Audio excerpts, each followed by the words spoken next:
Hi everybody and welcome back to Black Arrow Gaming. I am Bob and we're at like episode 42 or something in this series.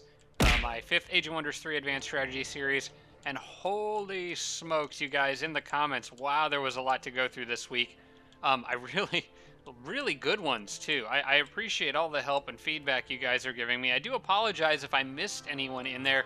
It's legitimately starting to get hard to keep up with all of them. Like, I think it took me almost 2 hours to get through everyone's comments for this episode because there was just so much detail and thought put into them. But I do appreciate that you guys are getting really involved in the series like that. I'll do my best to keep up with it. I probably won't be perfect, but I will try. So, let's get started. We're going to have to kind of speed run through these comments because there's so many here. First off, Arch Redbeard. Instant Wrath is useless versus machines. He is absolutely right. Look this up and show everybody. I used Instant Wrath in the battle in the north in the last episode to help Karzan out, which actually was a bad idea of its own right, and I'll get to that in a minute. But Instant Wrath here deals 50% of all damage dealt against target friendly unit back to its attacker until the end of combat. What it doesn't tell you is that that is actually dealt as spirit damage. So I guess that doesn't really prove anything, because it doesn't actually say in the spell description. But I am like 90% sure Arch Redbeard is correct about that. I think it's dealt as spirit damage, which does nothing to machines. So, not useful versus Dreadnought particularly. But a follow-up from that comment by Asterflow mentioned that putting it on Karzan was a poor candidate for Instant Wrath anyway, because it would have been better for the AI to target him with Absorb Pain and all his defense. So basically, I wanted stuff to shoot at Karzan, because Karzan has a ton of defense, and he has that guy absorbing pain for him. So I would rather have them shooting at Karzan, because overall, I'm going to take less damage overall. And casting Instant Wrath on him basically guarantees that units won't target him. So maybe, like, the only thing I can think of is maybe if I like had everybody hang back but Karzan, and sent him in by himself to try to deal every damage to everything, and then just focus healing on this guy, then maybe. But I mean, like, I didn't do that. So I sent all my units in, or a bunch of them, and the AI just targeted the ones that had the least defense and were the softest targets, which makes sense. My mistake. So thanks for pointing that out, guys. Let's see here. Coming up next is... Okay, we got Impregnable. Use elf cities to make Griffin Riders. Fast units pressure dreadnoughts. Hopefully be able to start making Storm Sisters with Resurgence soon down here. So that would... Down here is where I'll be making Storm Sisters with Resurgence. By the way, before I forget, I'm going to queue up a hospital in that city. He's talking about all these elf cities I have sitting around here.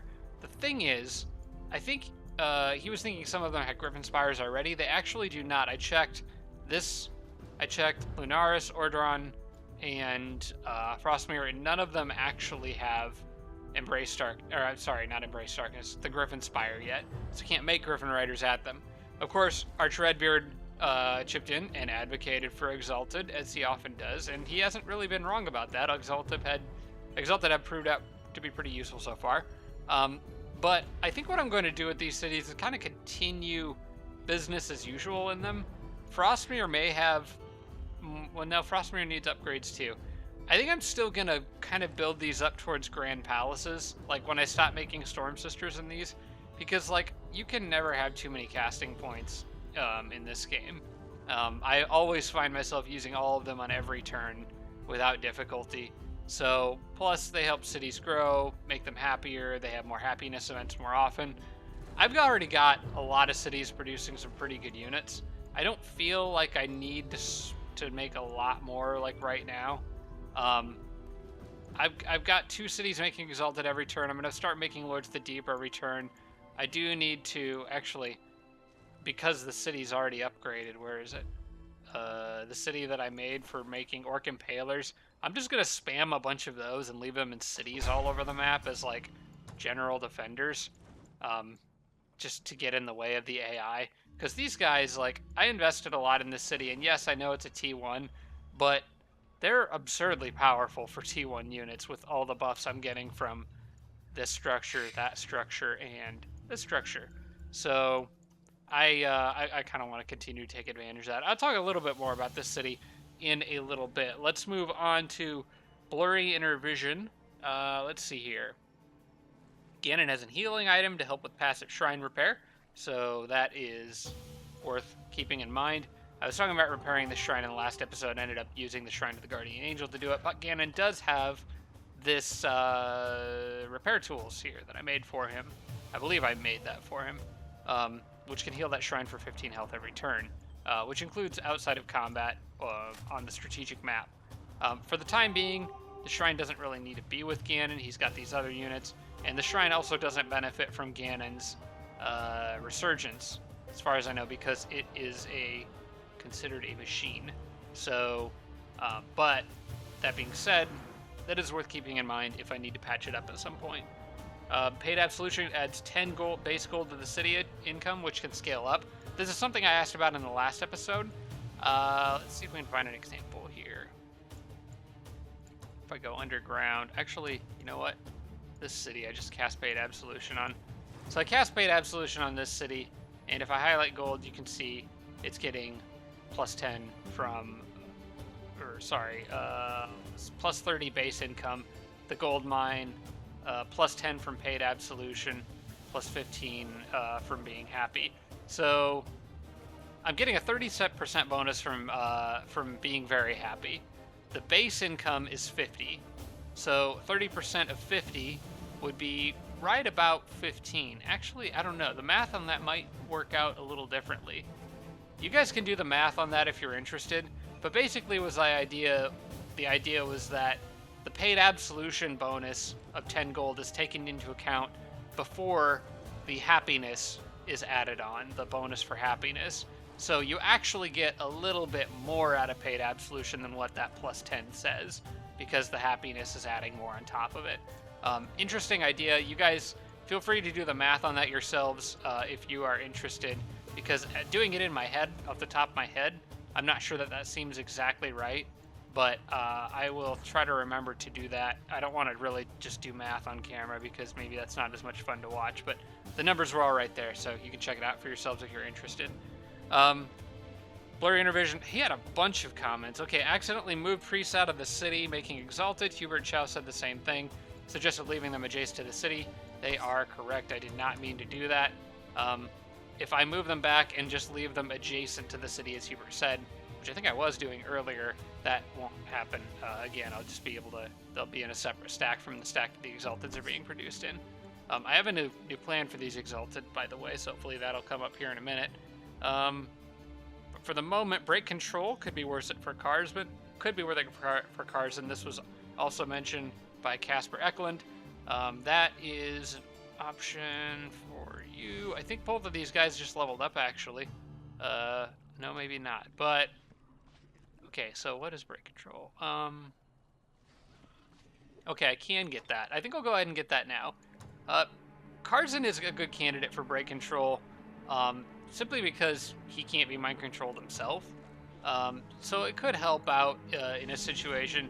It's maybe unlikely to arise because I'm not like fighting a rogue or another Theocrat or anything, but it's not necessarily a bad thing to have in your back pocket. And Carzan, it's only 2 upgrade points. Carzan doesn't have a whole lot else he can upgrade towards at this point, so I'll go ahead and pick it up. Missed opportunity to bring Farron into the Lich Castle and get undead. That was also from Blurry Inner Vision. Good call. Could have picked up a couple Banshees from there if I was thinking, but I left him here with the rest of his very wounded undead army. So at least I didn't like miss out on a dragon, like a bone dragon or something. It would have just been Banshees at best, but still free units, so worth keeping that in mind. Ivan Engel said, enemy feels weak on the southern surface. Now might be a good time to push.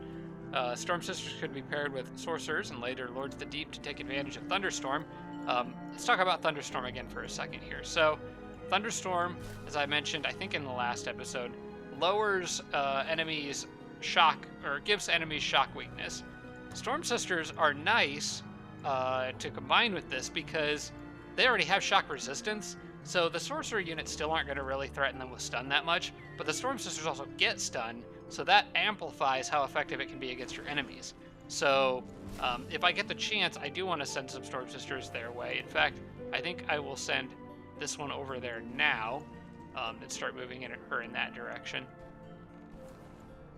And with regard to that whole situation, this comment made me realize that I might want to keep the Sorcerer army on the surface and send other units down to fight the Necro, because for one thing, the Necro hasn't really been as big of a threat as the units I'm finding up here, and for another thing, behind the Sorcerer is a Dreadnought, orange, who is going to have units that are going to be uniquely vulnerable to stun and shock effects. So it's actually probably better to leave her here and send these guys back underground, which is I think what I'm going to do. I may not need to send them all back down there. I might want to leave like a couple defenders here, but I think I could send 3 or 4 of them. Okay, so kind of changing plans there. From Jeff, mentioned getting Hiska. Ivan Angle and Hubert Chow mentioned this too. Down here is Hiska by the river. Whoops, sorry, I went too far. Hiska is north of Zardor here. So it's this Naga city here. I don't really have a lot of units in that area. I was thinking I had some around Ordron, but I actually don't. There's actually nothing in Ordron at the moment, in or around it. I'm producing some Storm Sisters in that area, but I think a better candidate, excuse me, is going to be these Exalted here and the one that's going to be produced on the next turn.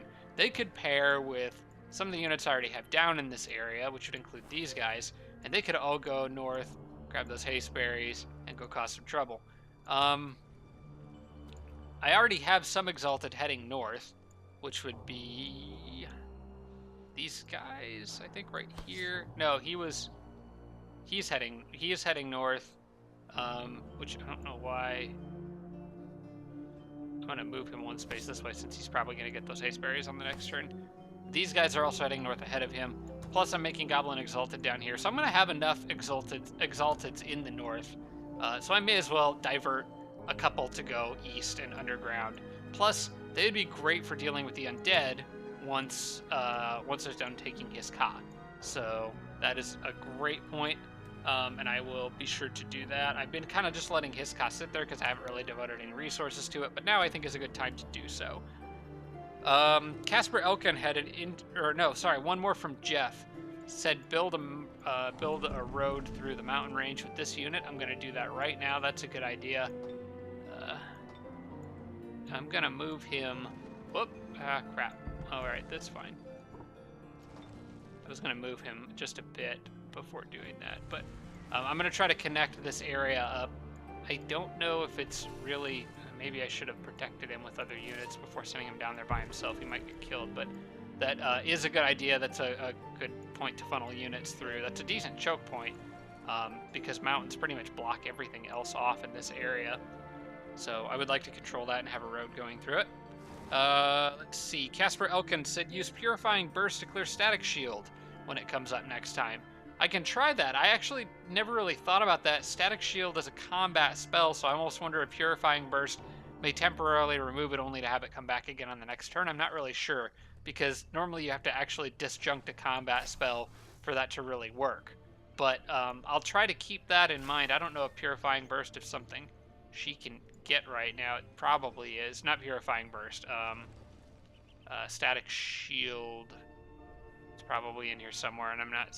The static electricity, there it is. See, normally you would need to actually disjunct that, but Purifying Burst says that it removes debuffs.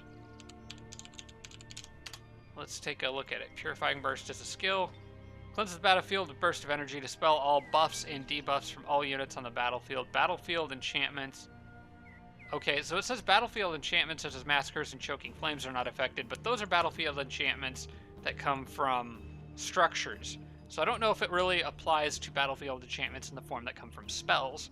So I'll try to keep that in the back of my mind and try to test that if the opportunity arises again.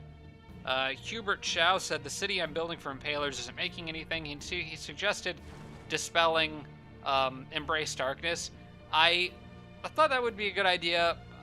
Mana is not really a huge issue for me, though, so I probably won't do that.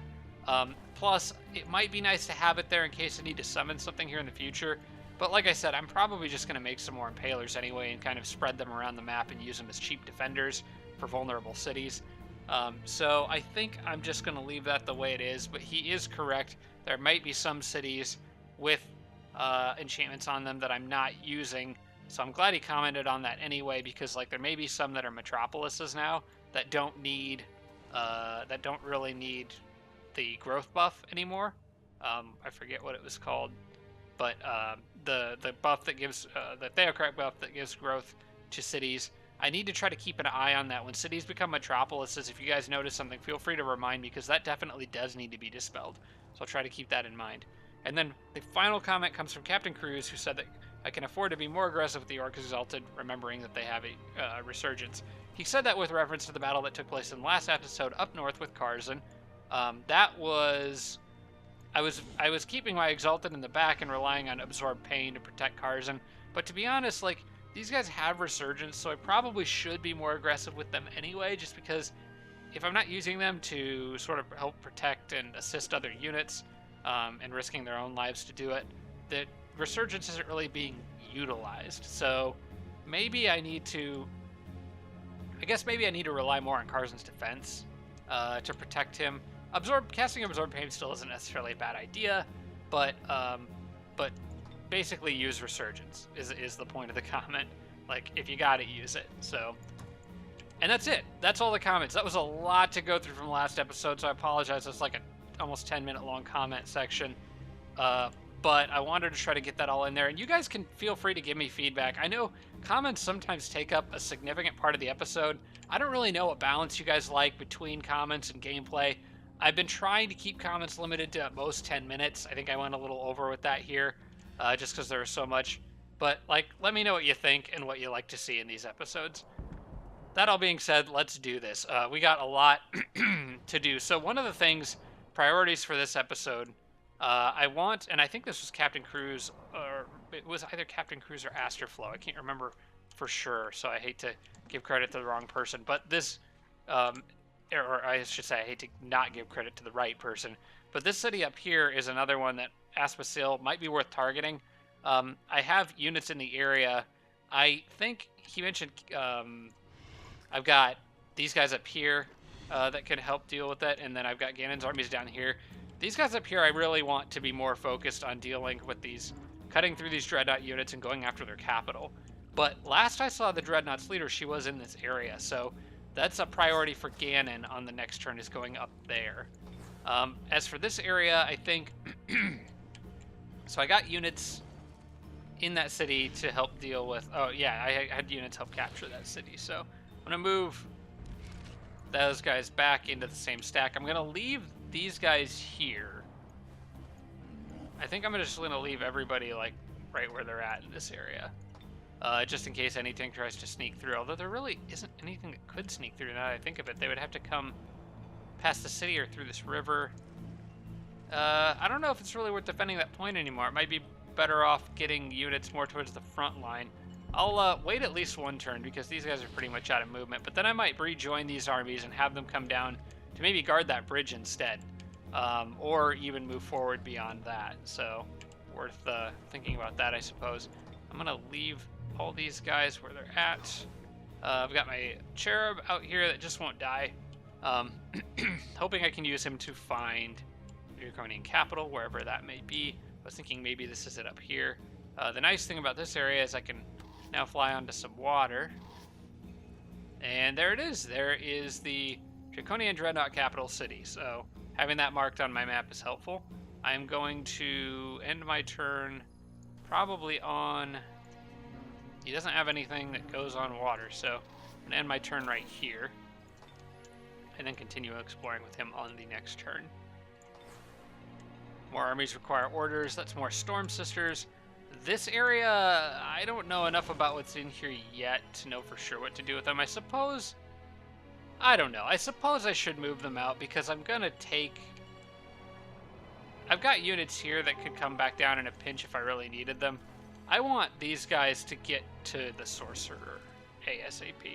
So I think I'm going to move them down this way for the moment. Alright, all my goblins got all their movement back, so they can start heading back. And I think I was talking about tunneling through here. That would be the beetles that can do that. So let's make that road that I was talking about on the last episode. I send the beetle out ahead so the tunneling doesn't slow down other units. Kind of messed things up anyway, though. Here's what I can do. Move these guys here.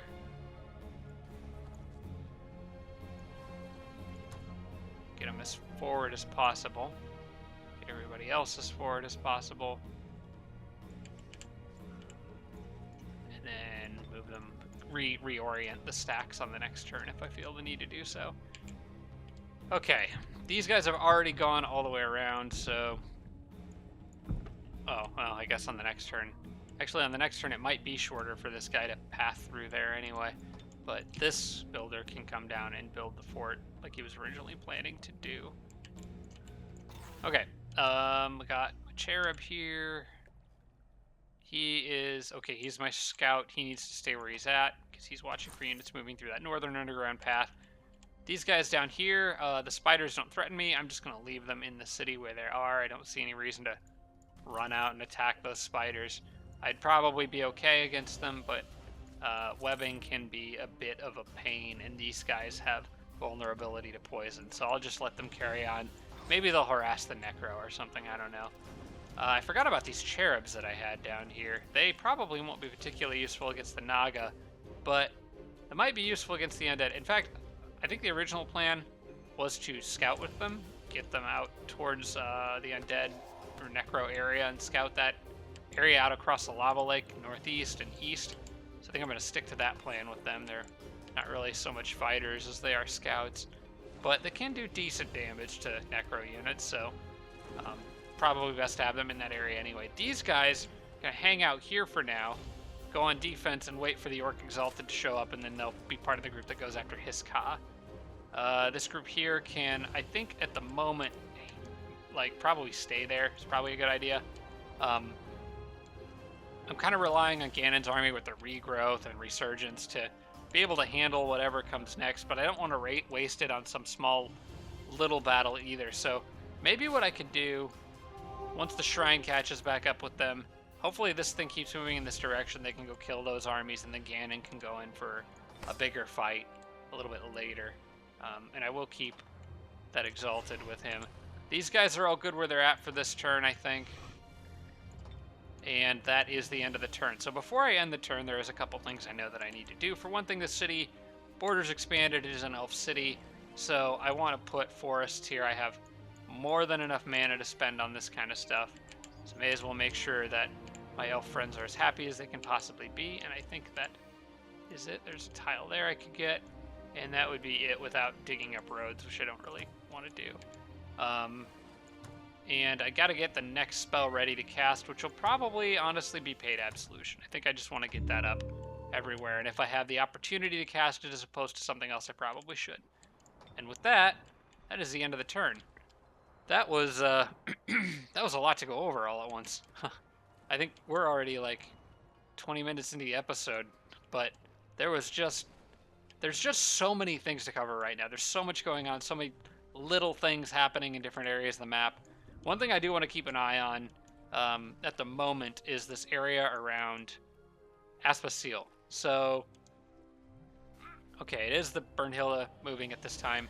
I want to keep an eye out for any movement for her leader, because I may as well zoom out and look at the strategic map overall. Finding her leader is going to be extremely important. In fact, summoning a cherub is in this area is something. Oh no, I have a cherub, and then I forgot about him being there. I wonder if Orange will go after him. It'd be really ironic if Orange went after that cherub after having ignored the one that's just doing whatever it wants in their territory. Like, look how far that guy made it. It's flying through the heart of enemy territory. Orange may just not care about killing cherubs. I don't know what they're doing, but hopefully they don't attack this guy, because I think they could if they wanted to. The main invasion at Winter Blossom. Where would that be? Okay, what do we got here? It's a Dreadnought moving in, or Juggernaut moving in, but it seems to be by itself. That doesn't concern this army. But I still have a living ghoul snake. I forgot I had 3 of them overall. Only 2 were with Farron's group. Where's Winter Blossom at? I know. Okay, that would be here. Okay, that's the city that's getting plundered. So, doesn't really matter. I had, some people are saying maybe you shouldn't plunder the city, maybe you should keep it, upgrade it, do whatever with it.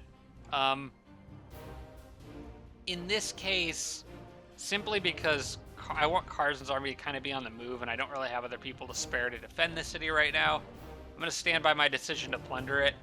But there is probably, I mean, the city does have a Lich King castle. It's got other nice upgrades. So there is some use I could get out of the city.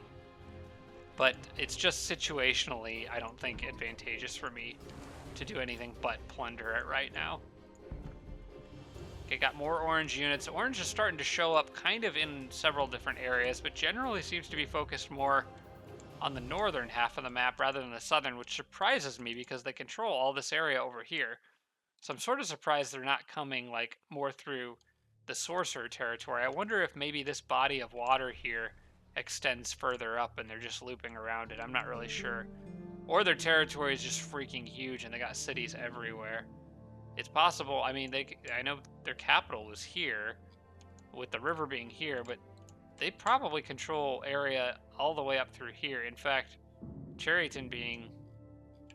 They may actually even own Cherryton by now. So maybe they just really are all over the east side of the map. That might explain why Orange is so dang powerful. Despite the fact that I haven't seen very many of their units. They're just far away, but they've got a lot of stuff. Alright. Next turn. Dova surrenders to you. Well, you know what? No. He's sad because I killed... You know, it's kind of sad because I made this leader. It's sad to see him begging for mercy, but no. I decline your surrender. That's no fun. He's sad because I just wiped out the bulk of his army, but he's not going to get off so easily. Speaking of wiping out the bulk of his army, I think I might wipe out even more of his army of this turn. So like I said, change of plans with the halfling now going north to deal with this stuff. I'm going to move her up here. We've got a decent sized battle coming up on this turn. I think I can get pretty much everybody in on this. Let's finish building that road first things first. There you go.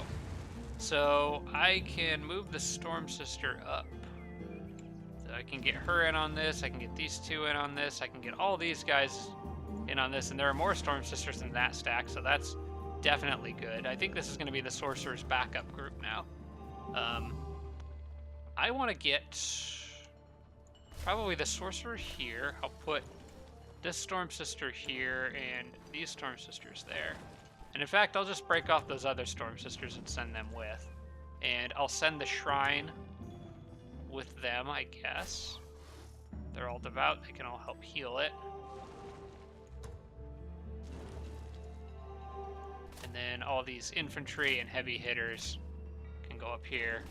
And we're just gonna ruin Green's Day. Or the remainder of what Green's Day. What little time Green has left on this planet will be ruined. Who should I attack with? I guess... I don't know, because it's hard to tell whether I need to go straight east after this or northeast, because I don't know what's in either direction for sure. Let's just attack with whoever has the most movement. I guess that would be the Sorcerer, so... Only a probable victory, huh? I find that hard to believe, but let's do this.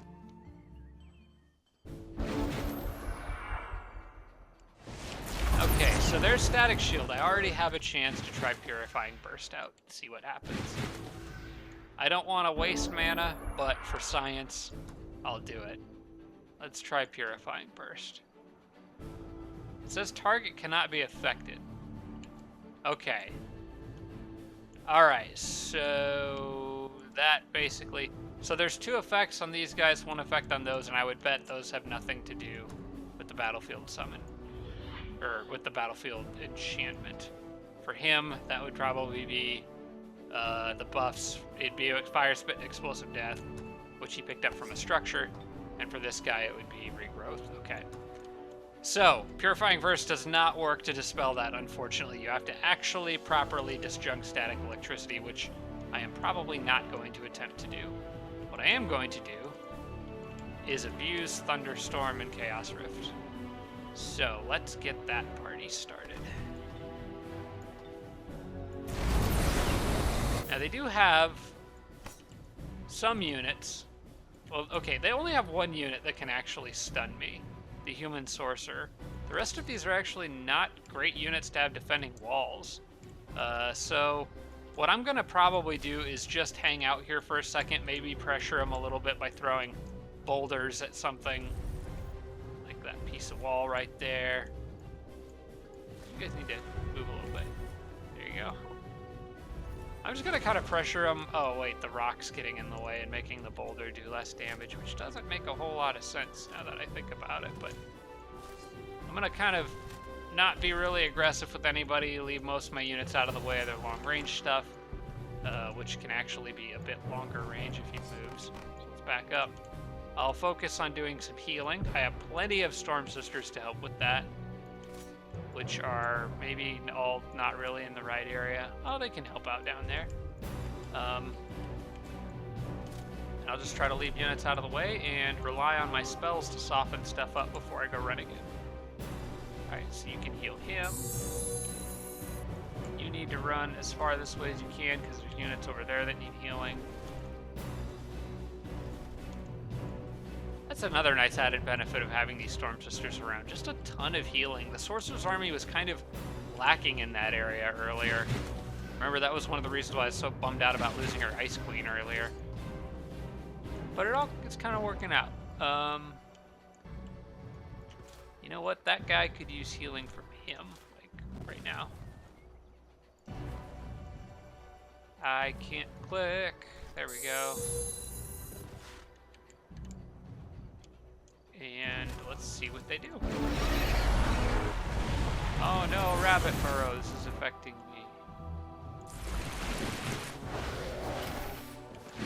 Oh.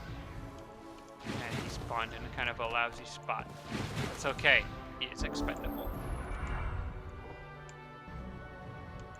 I kind of want that stone wall to not be in my way. That'd be great.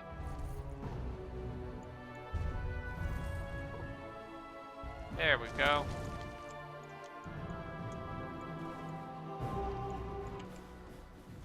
Let's keep moving these guys over here. You could heal him a little more. There you go. And let's get Thunderstorm active. And now I think is perhaps when I want to start getting aggressive with some of these other units. Crusaders are pretty super tanky and can go right over that wall, so I'll start sending them that way. I do want, as a little insurance policy, because she's a squishy halfling, I want transfer pain on her. And these guys can go. I was going to have them hang around for more healing. I forgot. That's okay. I'm sure they'll be fine. They're knights. They've been faring very well so far. Say that with sarcasm if you're new to this series, if you're only just now joining. For whatever reason, my knights have not fared very well so far in this series. They keep getting almost killed. Generally not all the way killed, just almost dead, which is better than completely dead, I suppose. Alright, I guess that's fine for now.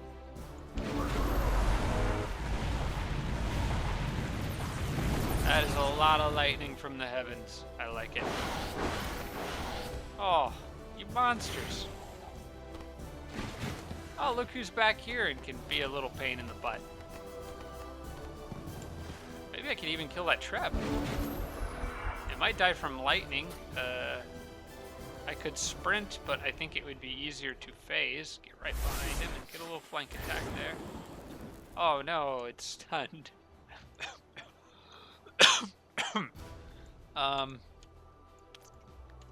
Well, I'll just hope lightning kills it, I guess. These guys are all out. Oh, they're ready for a fight. Here they come. All right, let's do this. Knight, you should probably turn around. There is stuff coming. I will let him sit here. And if they're dumb enough to charge in, they're just going to get blasted by Storm Sisters, as well as that Shrine of Smiting. I do want to get them... I don't really want the Giant taking all those hits. I want to be able to still utilize his range attack to its fullest potential. That guy can move, so I can't even throw a boulder at him and get away with it. I'll leave the Sorcerer down here. She can also help out with all that stunning and stuff. I think what I'm gonna do is buff that Giant's... Oh no, you know what I should do? Get out of the way, and I'm gonna move her here and give him Touched by Faith, since he's gonna get hit by units that have Static Shield on the next turn. And then I'm gonna actually move him up a bit to where they can hit him as much as possible while hopefully staying out of range of those guys. Is that broken? No, it's not broken yet, so he can't move down it. I'll leave the Knight here and just kind of make sure everybody else is just out of range, and then they can all rush in and help him out on the next turn. And I'll leave the Exalted here too. I want to be more aggressive with these guys. Hopefully they all go after the Knight. And then this group up here, actually I'm going to keep sending her kind of out that way because they may need healing up here. But for the moment, I see no reason to not go charging in wildly.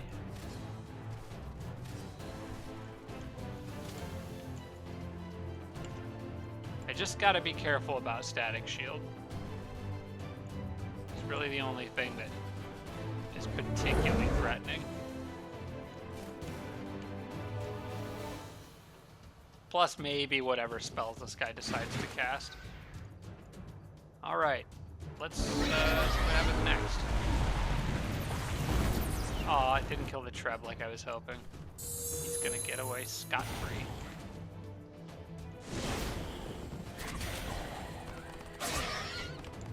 Ah, he's coming out after my Knight. Okay, that one still got stunned, unfortunately. So now we have to save this nerd. Well, yeah, that should not be hard. They're all wounded. It's not good for them. Okay, what I would like to do is move her here.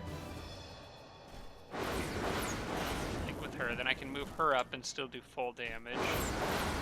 I'm not sure if my Storm Sisters actually got the buff. No, they didn't get the buff. There's a really nice Elf Race Governance buff for Storm Sisters that lets them ignore range and line of sight penalties, but they do not have it yet. Might be able to use my hero for something else. I do want to put as much XP on the Storm Sisters as I can, because the more they level up, the better for me. Because then they'll be able to start stunning stuff. I think I'll let this one take the kill on that guy. I might have the Sorcerer heal the Knight. You can throw a boulder at that safely, I believe, without fear of repercussions. Do that. And Shrine of Smiting can snipe it with prayer bolts.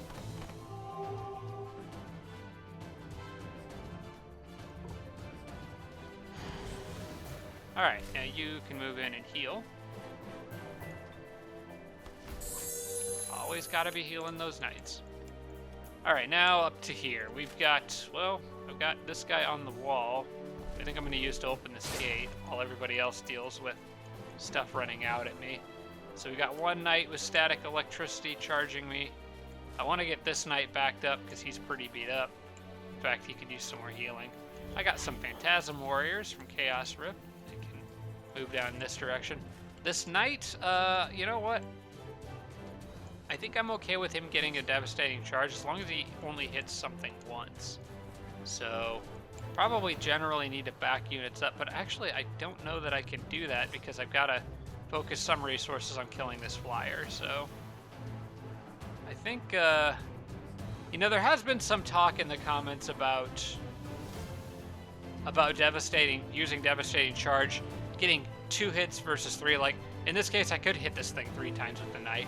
Or I could get a devastating charge and hit it twice. Generally speaking, you do more damage hitting 3 times, but in this specific scenario, considering that, well, for one thing, I can heal the knight if I move it back, but also because I want to, like, hit this thing fewer times and do more damage because of Static Shield. So in this scenario, I think it is better to build up that devastating charge. He still got stunned on the first hit anyway, so I definitely wanted to do that. These guys down here, I think would be just fine on defense, point blank against this thing, so I'll leave them there. These guys, I think I want, well, first off, I turn that flyer around. So I'm gonna try to back him up. I'm gonna use up one of their moves. You know what? I didn't think about that. I should have kept the knight there so he could have finished this unit off. Okay, fortunately he doesn't have a lot of options, but I should have just finished him off with the knight. That's fine. I've already retreated the knight, so we'll leave him there. Move this guy in that direction, and move the shock trooper here. Okay. Let everything sit for a round and see what happens. Okay, good. Lightning finished him off anyway. That's convenient.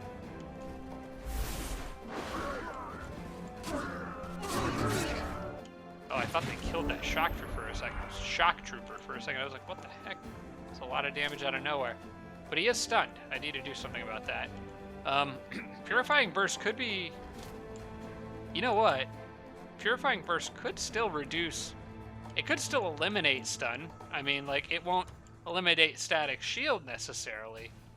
But it could get the stun off that shock trooper. I don't know that I need to do that, but it is an option. What I do want to do is break the gate so somebody can get through and help the knight out, but I don't think I can do that. I wonder, can you put a unit on the wall and then attack the gate from the side? I honestly don't know. No, you can't. They lose all their action points as soon as they do that. Okay. Wish I had a way to break that gate. Maybe could the giant get in range? No, he would not be able to throw a boulder that far. You know what? In this case, I think I might want to do a Purifying Burst. Just because I don't really want the knight to just... Well, he's not going to kill it unless he crits. I wonder if maybe I could debuff him in some other way. I could curse him, which would make him lose action points. Then he can only hit twice. As long as I can deal with these other units down here, I think I'll be fine.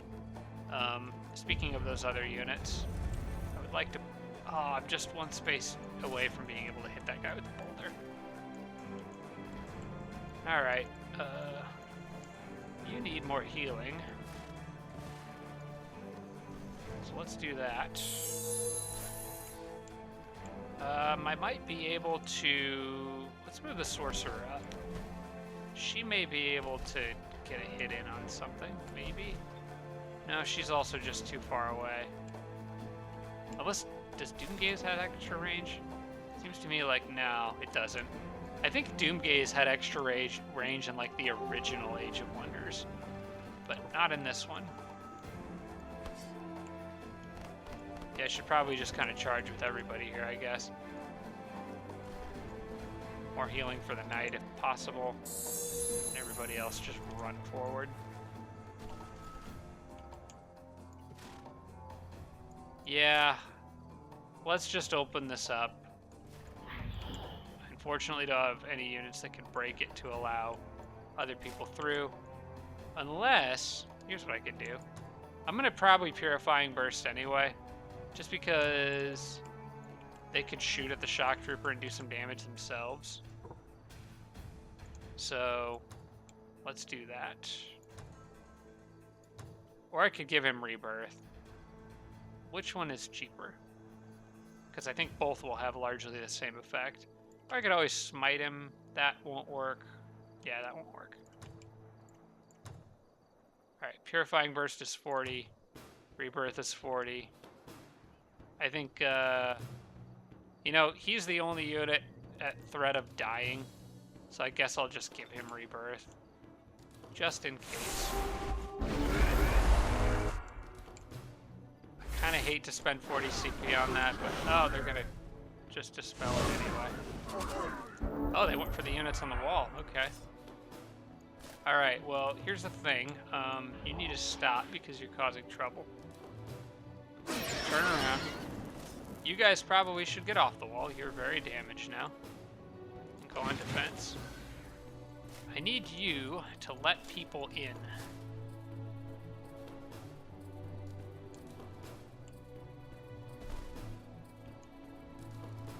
Or get to safety, now that I think about it. You're pretty beat up. Okay, this knight's starting to get on under my skin.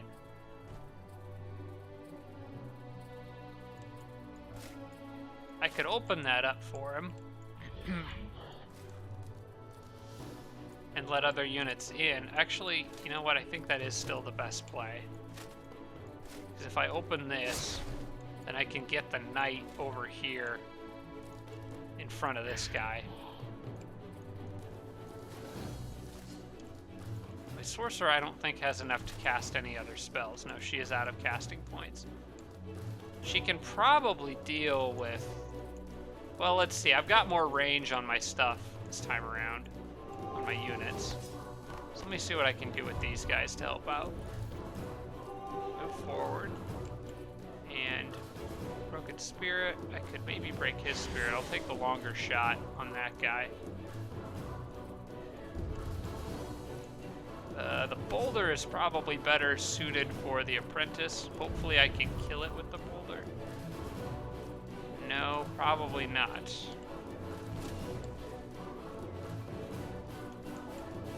Okay, so here's what I'm gonna do. I will move up with the halfling, and I'm gonna try to take away one of his action points so he can't move as far.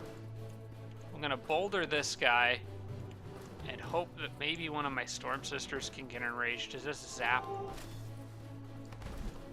that guy once? No, I can't. They're all just out of range.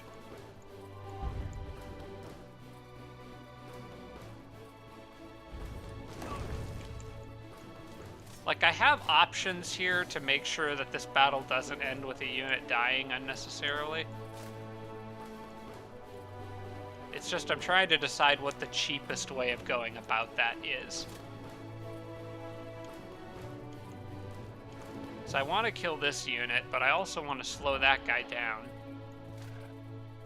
Preferably... You know what, I'm gonna leave him there. I don't think he would move all the way around. I want to get this guy here to help protect the shock trooper from this knight. And in fact, I'm gonna go ahead. No, I don't want to do that. I don't want to attack him yet. The knight might just take the damage and try to kill him anyway, which would be annoying. So I may need to try to counteract that.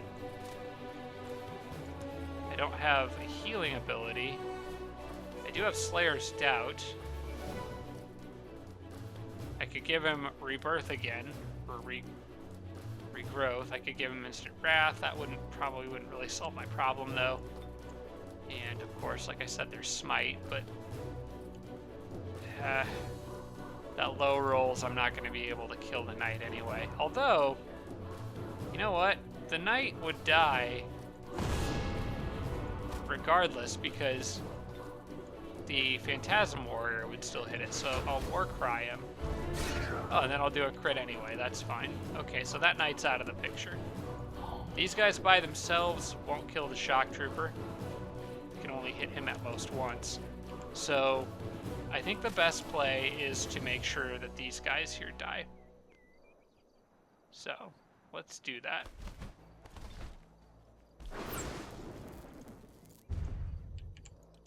Alright.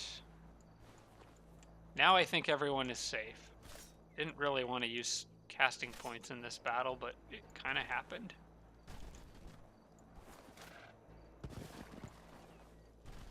Move these guys over this way because there may be some more healing I can do on the next turn.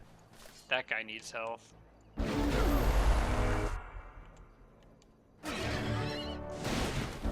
Oh, he just wants to damage the shrine. Okay. That's cool, I guess.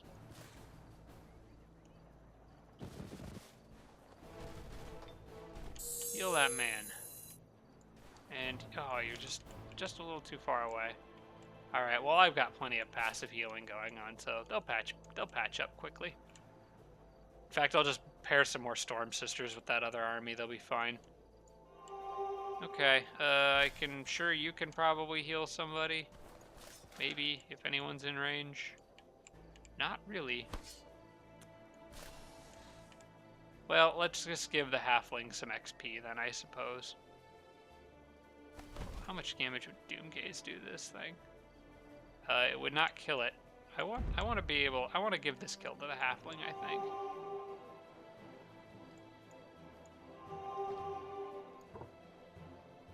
That would annihilate that Phantasm Warrior. Holy crap, let's back off a bit. Now would Doomgaze kill it? It should. Oh yeah, explosive death. Huh. Okay. Alright. That was a little bit more difficult than I anticipated, mostly because I was overly aggressive with these units up here, but still worked out. Let's give them some healers. They could definitely use them. And maybe anyone who's healthy can help repair that shrine.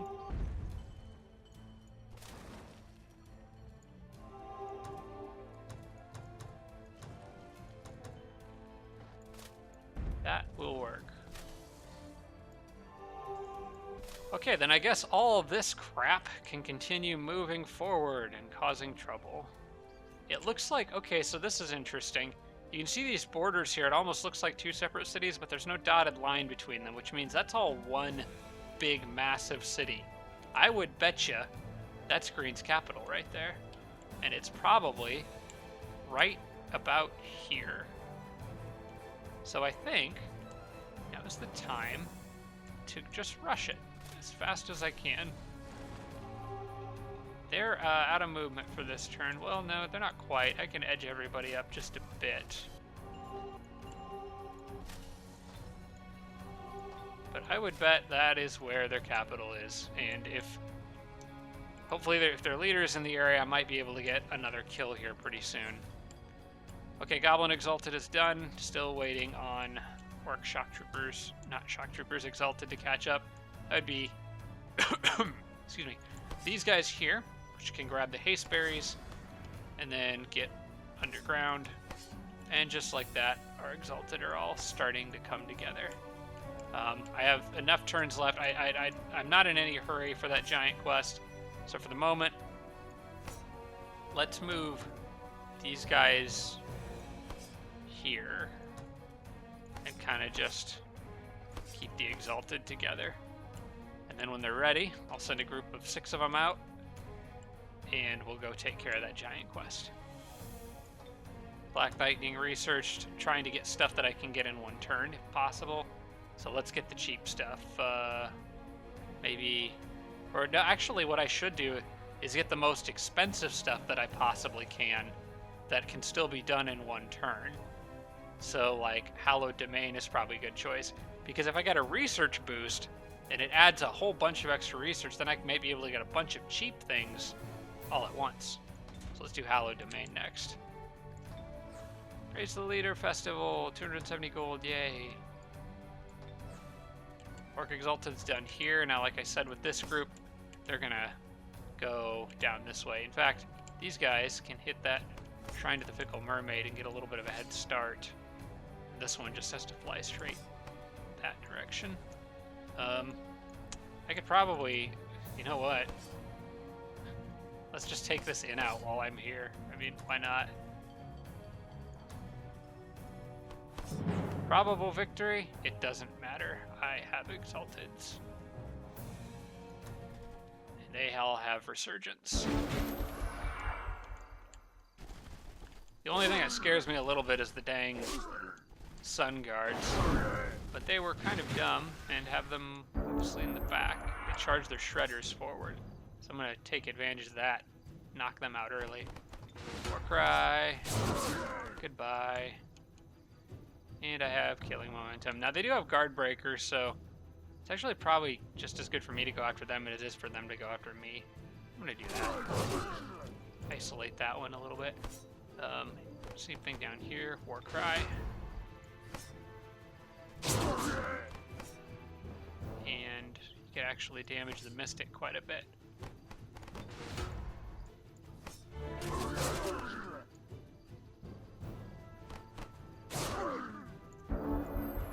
Alright, he'll probably flank that one, turn him around. Oh no, wait, we're a Panther, that's right.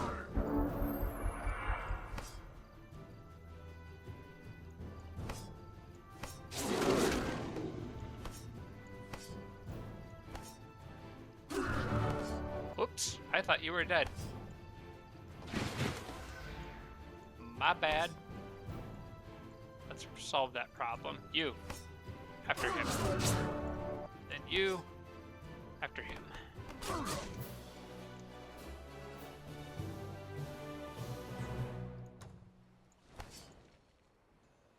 I could get a Halfling Eagle Rider. Yay. I think I'll pass.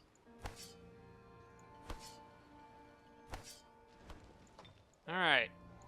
I have another Paid Absolution ready to cast, but I might need spell casting for other things, so we'll hold off on that for now. Lords of the Deep. I can finally start making these guys. Take me 3 turns to make them. Might be worth hurrying production, on one at least.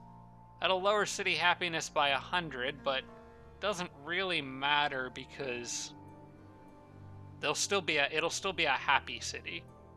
So I think that's exactly what I'm going to do. Let's just get one of those guys out, like, right away. You guys should go back here and go on guard. Arcane Catalyst is done down here, which means I can start summoning some pretty good spirit elementals in that city whenever I'm ready to do so.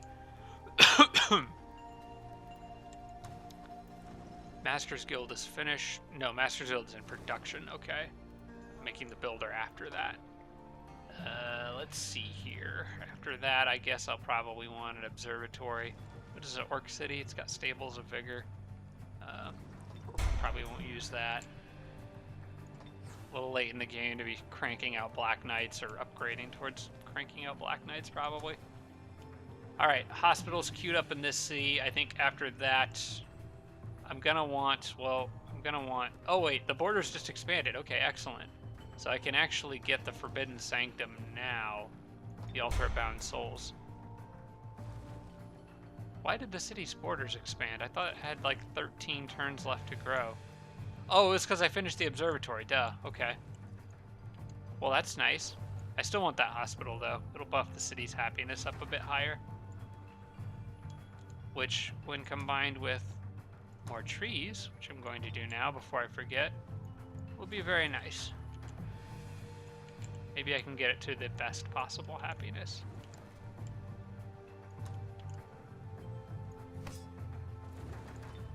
Okay, I already know that's ready to cast. That is fine. Impaler's done here. I will let them pile up a bit, so I'm not going to move them all out right now. Well, you know what? Maybe I'll let them pile up. I think what I'll do is kind of just move units to the side like I have been doing. Put him on guard.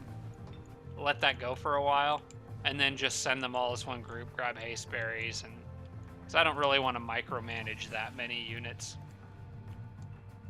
Well, you know what, on the other hand, this is an advanced strategy series, so I probably should. Or at least I'm calling it that. I have more use for them on the front lines right now, just guarding cities, primarily, or acting as meat shields and cannon fodder. I've got plenty of gold to keep cranking out Shrines of Smiting, so that's kind of nice. Let's grab those haste berries and get as far as I can with it.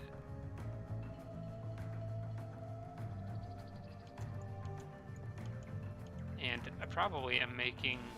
I'm not making any down here, but I could be.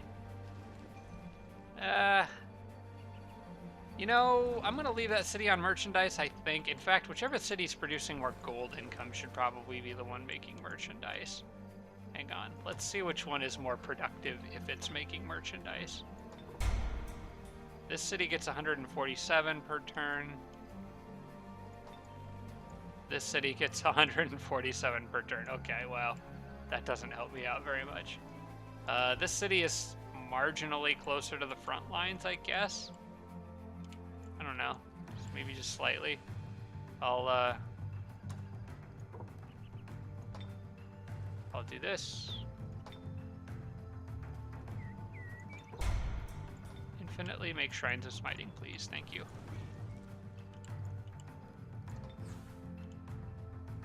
Oh yeah, I was upgrading Fug to a wooden wall. Okay, good. I got the trading post in here now. That is good news. What else does the city get if it continues to grow? More research. Yeah, let's grab an observatory. That'll help out a lot with research because I'll get research from the observatory and I'll get research from the library too. So not bad. This is Goblin Town too, so they get happiness from wetlands. Maybe I can boost that up a bit as well. I'll do that. I'll throw on public baths and maybe turn some of this into wetlands. Maybe I'll wait until after my army's gone through that area though, before I do that. Because I do have these guys up here who are going to go down underground. Now what I think I'm going to do is leave, like, I'll leave a handful of these guys back. I'll leave one of the giants. I'll leave the shock trooper and the flyer. I think I'll leave that group here. And I'll send the other giant and the knight back underground. They can also move a little faster, so that's probably smart, I hope. They can go underground because I think the necromancer isn't really posing that much of a threat, and I probably don't need as many units down here, especially since I can now summon some pretty good spirit elementals back here, which, by the way, I'm just gonna get this out of the... No, wait, no, I forgot. Karzan still got fights coming up on this turn. Possibly Ganon, but definitely Karzan. Chamber of the Right. Okay, that's right. I was gonna do... I'm gonna take that off because I want... Oh wait, I think I had that on just in case the city auto-completed production. But that city won't auto-complete production because it's only content, so it doesn't matter. So I'm going to take him off so I don't accidentally produce another Archon Caster, because once that is done, I'll be making Wraith Kings. At which point, I will probably want Embrace Darkness on that city. So someone will need to remind me in a few episodes to do that.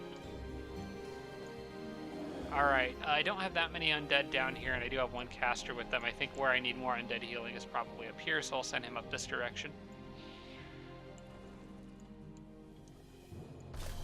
Actually have pretty good undead healing overall, though. I'm not really wanting for that in any area like I was earlier in the game. Alright, she leveled up again, and I think what I want to do is give her a little bit more casting points. Unless there's... Ooh, this is kind of nice. It's a little less useful because there's knights in my army, but Spirit Shield is... Yeah, but you know what? The more I think about it, though, it's not particularly useful given who I'm fighting. Dreadnoughts aren't going to do spirit damage to me. The Sorcerer, probably not much, if any at all. I'm not going to worry about Spirit Shield with her. I think what I want is another level of sorcery, just so she can cast her big spell, plus maybe a smaller spell. So I'm gonna just, like, not do anything with her right now and wait for her to get more casting points. Item has arrived. Okay, good. I can sell this. Oh, wait, no. I was gonna put that on there, because I don't think...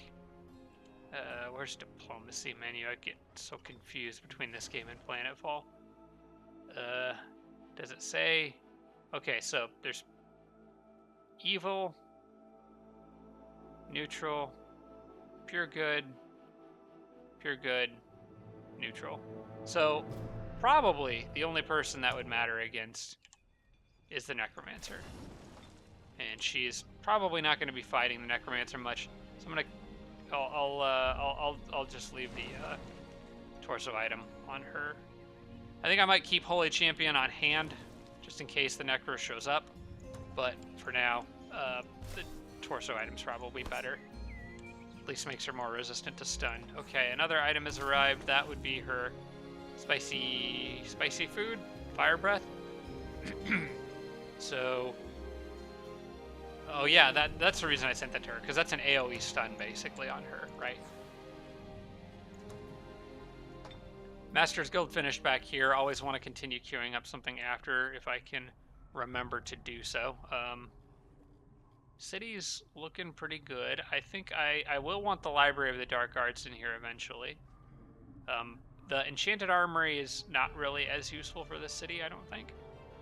Shrine, maybe not so much. Well, let's just queue up Library of the Dark Arts after that, and then I'll get the Observatory after that.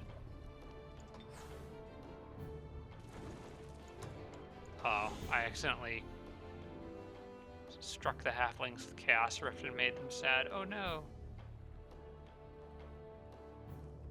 They want me to do a quest for them. What is the reward? A couple of frost... Okay, that's not really even worth the upkeep on those units at this point. I think I'm just gonna decline that quest. Alright, Grolagar is done with the Siege Workshop. I think, what was I planning on building next here? I think I was generally just doing general upgrades to this city, trying to get the Grand Palace as soon as I could. On this turn, I get to do a battle I've been looking forward to for a while. This will probably be my final battle of this episode. I'm a little over an hour here, but I've been looking forward to just kind of showing off these Orc Crusaders and what they're capable of. So it says very likely defeat, but I don't believe that nonsense. Here's the thing. There is one unit in here that is downright dangerous. It's the Elf Manticore Rider. He needs to not be alive. So what I'm gonna do, first off, the priests. The priests need to get the heck out of the way. What is this guy doing? Why is he just sitting back there? I don't know. But I want to make sure the priests are out of range of anything that could hit them. So, like, here is maybe good. And let's see. Still in range to curse. Okay, good. I'm going to try to curse. Slow him down as much as I can. And ideally, try to kill him with Disintegrate or just damage him with it or something. There is an alternative of giving all these guys resistance buffs, but I think if I can take him out of the equation, then I have no problems. Okay, he can't reach me. Okay, no curses, but it does slow him down. And let's just see what the chance of a good old-fashioned Disintegrate would be. 45% is not bad, but I think I'll wait for him to let his guard down. In the meantime, these guys can tank everything, and I mean everything. So I'm going to leave them a bit further forward. In fact, why not just go right in their face? I'm not afraid. I'm not afraid of anything but that guy.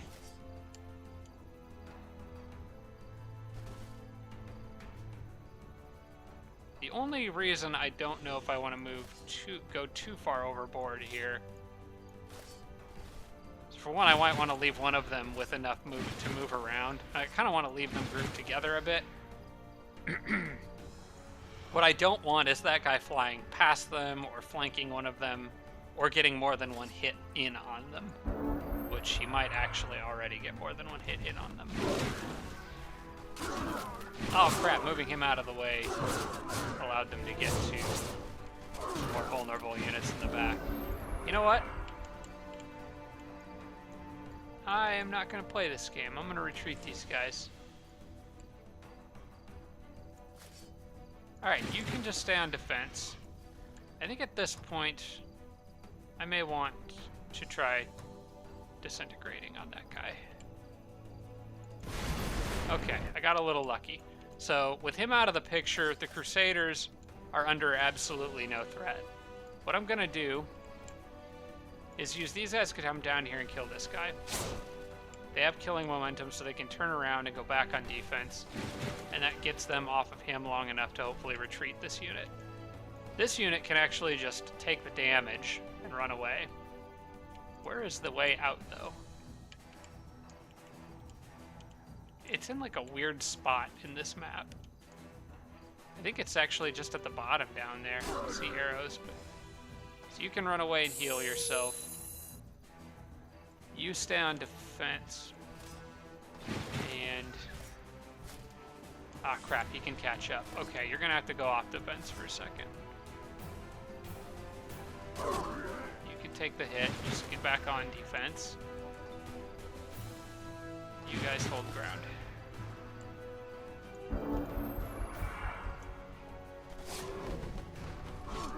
Ah, crap. They really want those priests dead.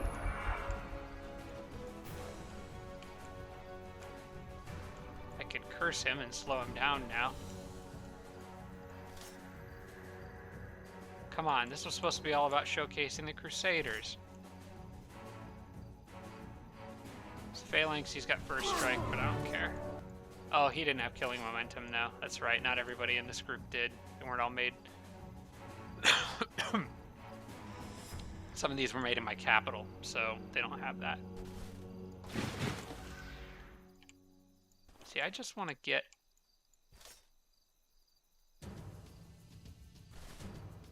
just sit on defense there. I really don't want to lose my priest. You know what? They can't disjunct... Aha! They can't disjunct Rebirth.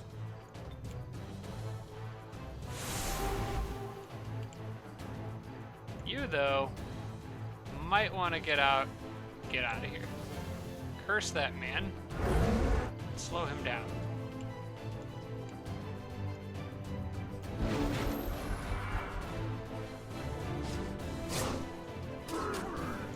Good, that's exactly what I was hoping you would do.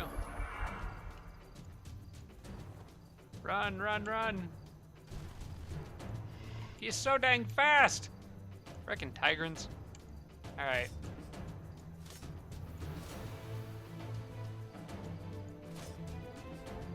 Get in his way. Use his action points. There we go. Now he'll probably just try to flank kill that guy, which is annoying. You just sit on defense. You sit on defense. Let's see what he does. He pounced. Okay. On defense, I think I will be okay. Now, that guy's been worn down enough where he may still have problems, but, you know what? Maybe this guy doesn't need to run away after all now. If I move him here, you can get a couple hits in on that guy and turn him around, which will allow this guy to move.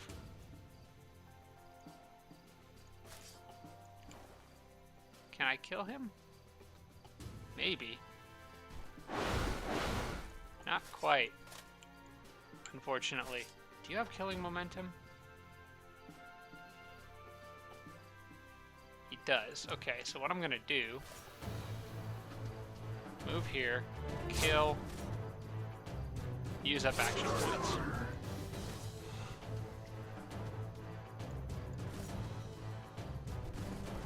And he's more or less out of options now.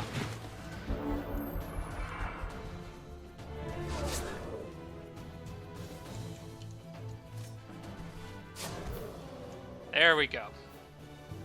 Clear a structure full of tier 4s and tier 3s with a handful of tier 2s.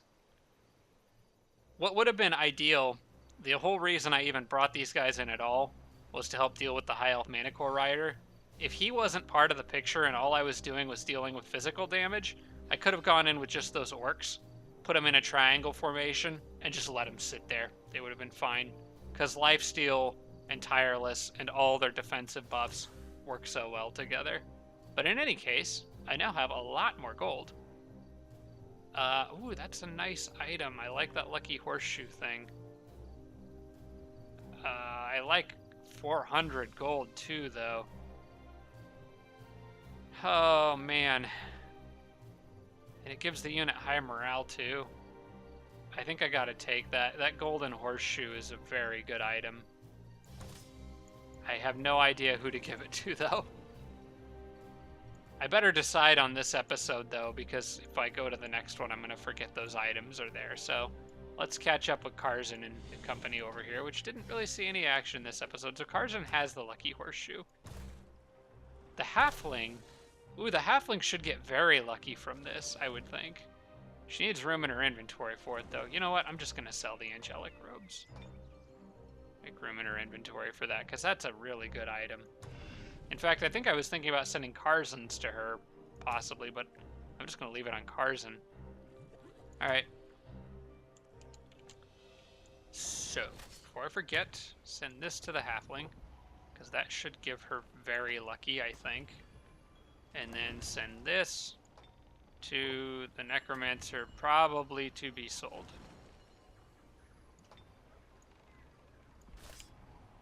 Or, maybe that should have gone to Ganon, now that I think of it. That does a lot of melee damage. Well, I'm not going to second guess myself anymore. Let's just carry on. Okay, so, again, a little over for this episode. There's just too much stuff to try to fit into one turn at this point in the game. But that doesn't seem to be a problem for most of you, so... I think that's it for this one. I think I'm going to call it here. I don't have enough time left to do really much of anything with Karzan's army. There's a lot of stuff going on up here probably to talk about, including that hero that just showed back up, who apparently doesn't value its life very much, and things going on in Ganon's area down here too. So, a lot to do going forward, but I hope you guys are enjoying it. Appreciate you sticking around this long. We're 42 episodes into this series, I think. So that is no small feat that you hung in with me there for that long. I appreciate it. Thanks so much for watching, everybody. Hope you're enjoying the episodes, and I will see you next time.